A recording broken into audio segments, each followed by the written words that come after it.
How you doing? My name is Peter Polizzo, and I'm going to teach you some basics on how to solder. I'm currently attending Hunter Business School in Ms. DeMott's class, and let's get started. So the first thing you want to do is you want to let your soldering iron heat up, and you want to tin the tip. Get some solder on it so it melts easier when you're trying to solder. Alright,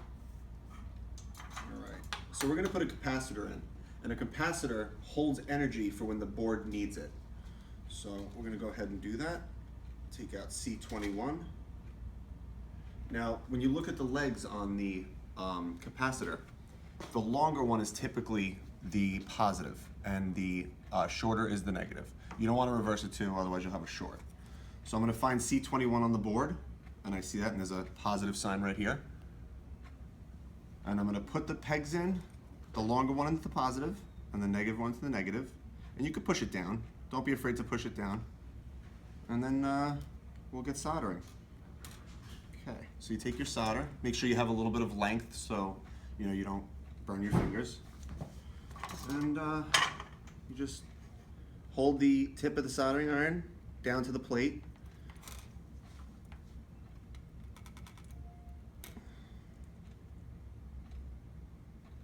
And you want to make like a Hershey kiss with the solder. Don't be afraid to use a decent amount of solder because you want a good connection. And you just press in as it's melting. Okay. So now as you can see, these two pegs are soldered in. Okay. Now if you look on the back of the board, the transistor might have moved out a little bit, so you can straighten it. And you always want to cut the legs off after you're done with a perfect solder, because if you have other parts next to it and the wires cross, it'll create a short. So you want to make sure you snip it right at the edge. And then you can look at the soldering job and you can say, okay, so is this properly done? Is there enough solder? Is this connection going to hit anything else? And once you determine that it won't, you have a perfect soldered capacitor. Now, even if you want, you could have this pushed down a little more, but you'd have to heat it up to be able to push it down, because once the solder hardens up, it's very strong. So I'm going to push this down. I'm just going to heat them up a little bit and push it down. Okay.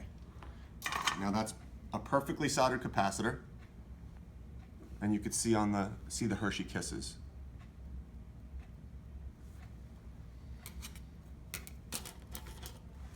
Now I can go ahead and put another piece in, and they would have instructions on where certain things go, and you can match them up to the lettering.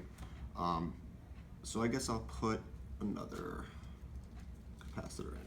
Do C22. Okay.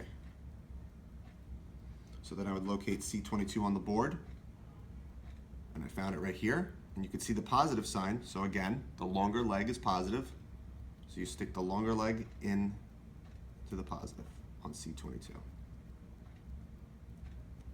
Okay. Now just like the first one, once it's in, you can flip it over and begin soldering. Again, make sure you have enough solder. You don't want to get caught with small, because you can actually heat up and burn your fingers a little bit. All right.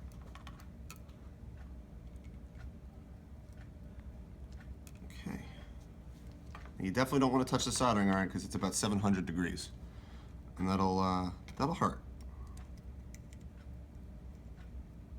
Okay. That one's in. Takes a little bit of practice, but once you get it, it's very easy. I know it looks overwhelming, but it's fairly simple once you get the basics of it.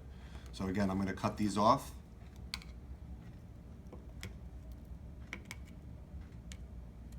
And that's it. And they look a little Hershey kisses.